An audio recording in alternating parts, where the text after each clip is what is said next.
Now this review is about a head pressure control for mostly for air conditioners. Could be used for refrigeration, but usually these are used on air conditioners.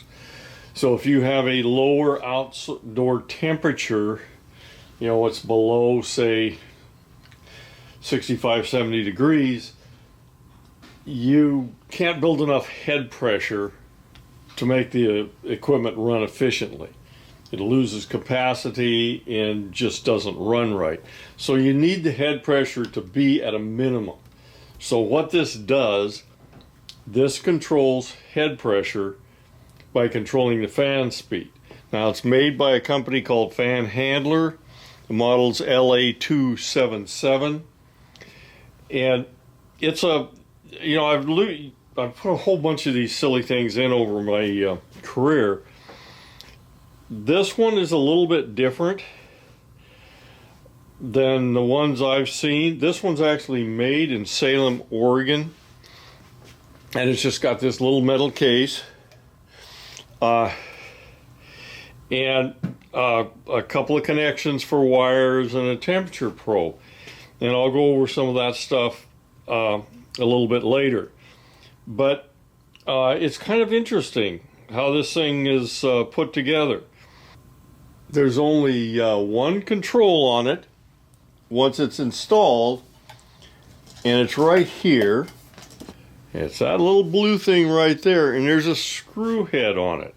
That's a variable resistor, and you need a little tiny screwdriver for this thing in order to adjust that, because what you're doing is you're adjusting that resistor to control the fan speed. Now that is the screwdriver, just a little bitty thing. It doesn't come with it, you have to get that out of your own tools, but that's the only adjustment that's on it. You can see on the instructions it has a wiring diagram.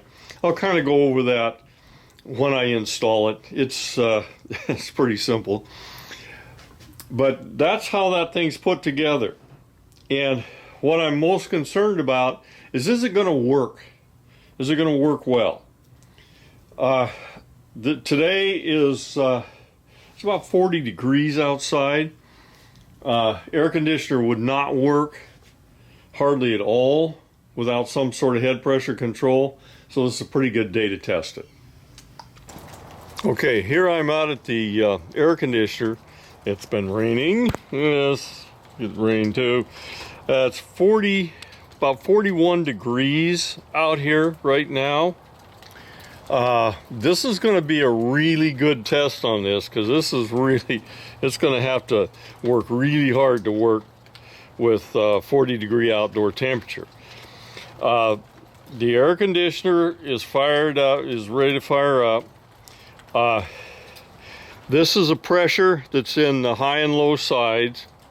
And let's see what kind of pressures we get when we fire this thing up. And now the unit's not connected to it yet. I still have to connect the unit.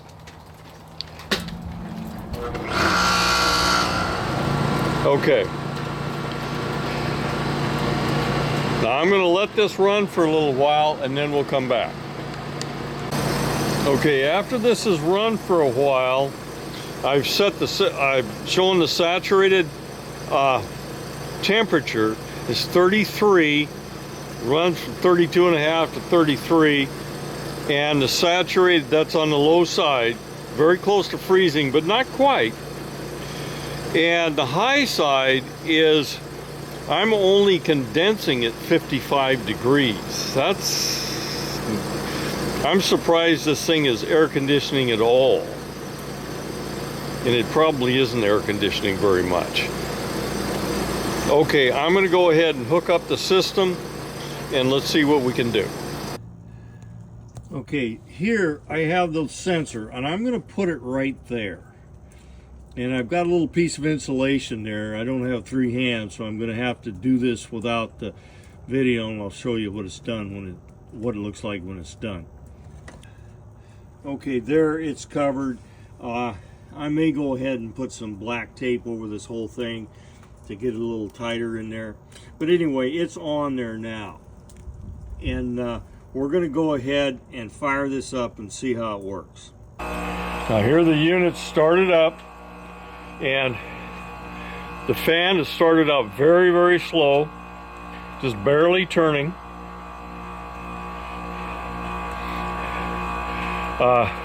The head pressure, you can see that, is over 300 now, and we're at 130 on the suction. Now we'll give that a minute to settle out. Ideally, my saturated temperature should be about 40.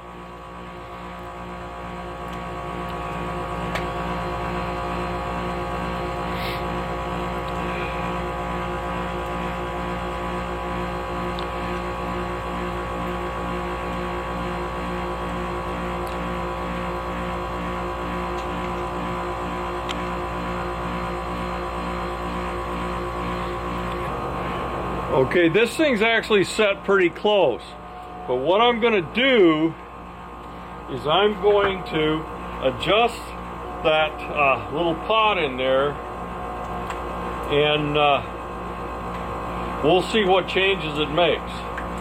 I'm going to turn this little pot.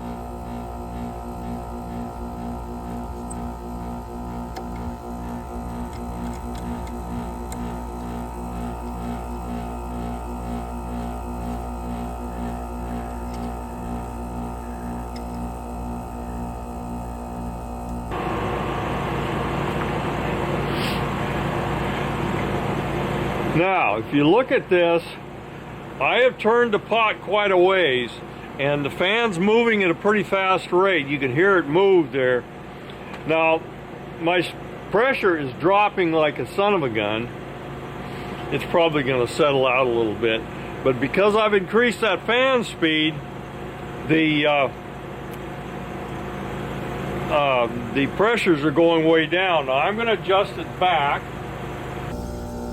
Counterclockwise or clockwise increases the speed, counterclockwise decreases.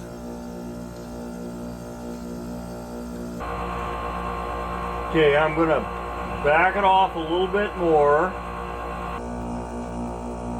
This is a 25 turn pot, so you can go quite a ways.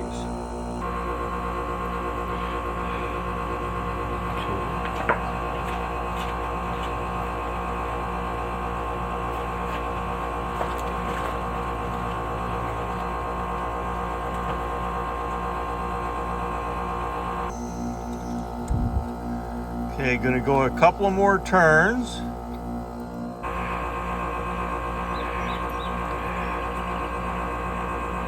Okay, I think we're actually pretty good here.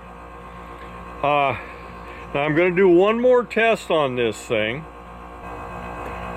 Okay, the last test I'm gonna do, I'm gonna imitate a warm day.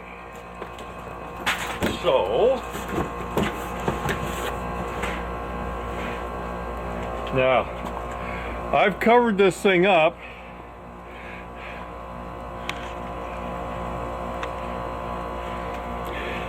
And let's see what happens as the heat starts to build up there. Because this fan should start increasing its speed, and it already is. See, our head pressure's up to 400 right now.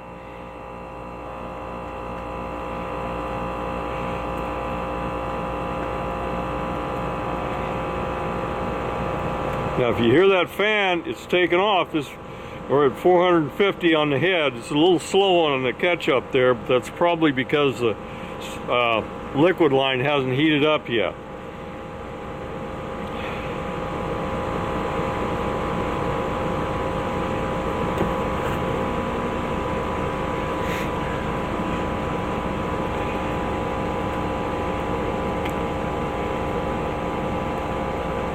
Now our head's dropping.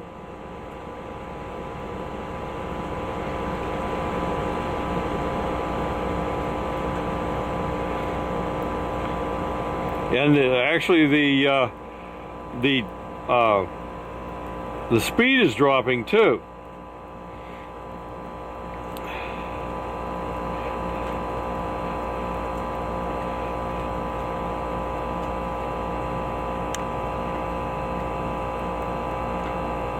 Now it's speeding up a little bit more. It's trying to find some sort of balance there.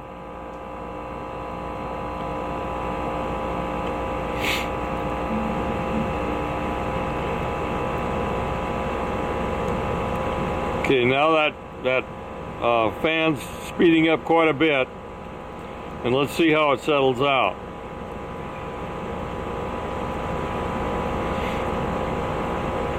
There's always going to be a delay on these things because the liquid line temperature doesn't heat up right away. And it doesn't cool down right away either.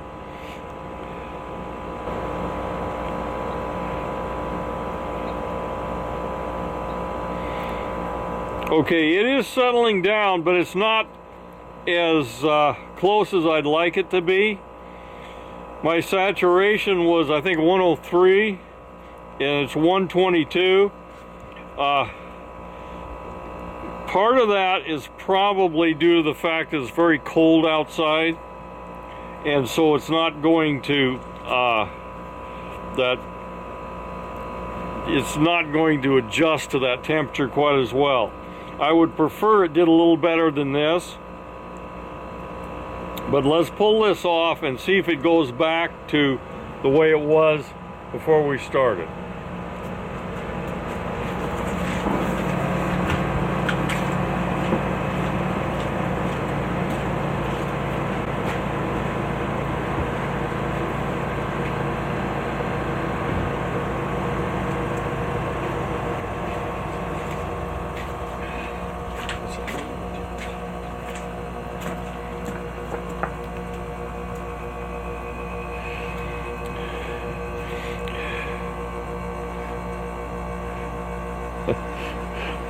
Looks like my digits are kind of going away on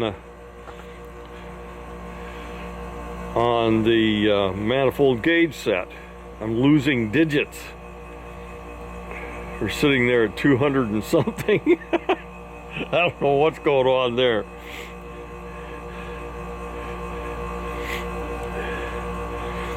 But let's watch this saturated temperature. That's the most important. We're about right on the low side,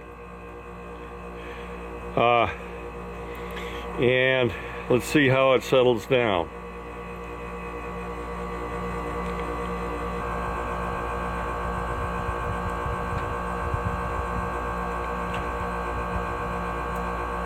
Okay, that's pretty close to what we're going to get. Even though I don't seem to have my numbers on here in pressure, I do have the temperature, and 105.7 for the condensing temperature, which is pretty close, and 39.8, and I'd like 40 on it for the suction. So yeah, it's maintaining it, it's operating normally.